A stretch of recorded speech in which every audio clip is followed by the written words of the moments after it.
Right, inflation in Ghana, West Africa's second biggest economy, accelerated to 9.3% in November after the cedi weakened against the dollar for the first month since July. Joining me on the line to review the inflation numbers is Magnus Ebo-Duncan. He's the Director of Economic Statistics at the Ghana Statistical Office. It's very good to have you on the show, Magnus. I want to first of all get your thoughts on what impact, if any, the spending ahead of the elections had on these numbers.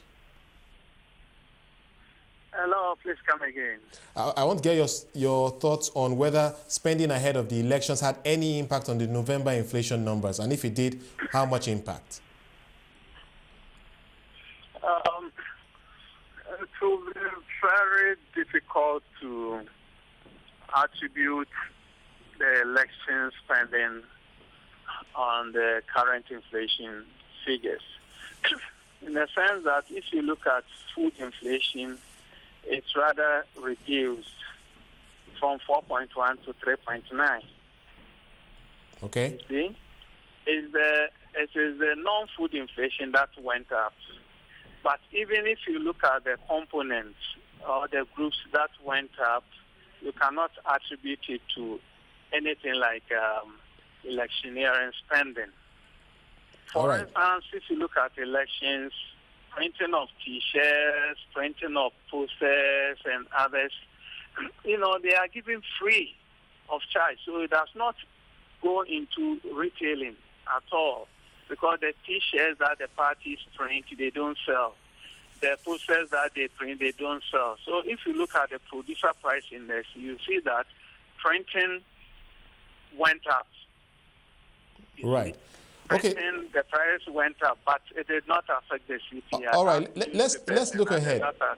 Okay, fair point there, but let's look ahead into next year. The Bank of Ghana held its benchmark interest rate unchanged at its last meeting, and that gives a sense that we may be coming closer to an easing phase in Ghana. And I want to get your thoughts on, from the trend you can see, how is inflation likely to trend going into the first quarter of next year? Inflation, if, transport, that's petroleum prices are fixed by the petroleum authorities. So, if petroleum prices remain unchanged, then you see that over 1 year,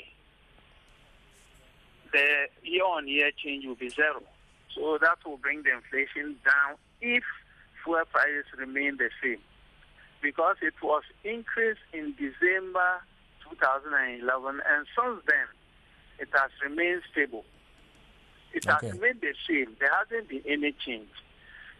You see, so if these items in the baskets, which are fixed, remains unchanged, then you expect that the year-on-year will further come down. All right. However, we are revising the baskets. Okay. And we will bring the data on the new basket next year. And the expenditure will change, and that will have a different, impact on the new inflation numbers that will be changed. Well, we look forward to that revision, and thank you so much for joining us and giving us your perspective on those numbers. Magnus giving us his thoughts. Magnus Ebo-Duncan from the Ghana Statistical Office giving us his thoughts on those inflation numbers.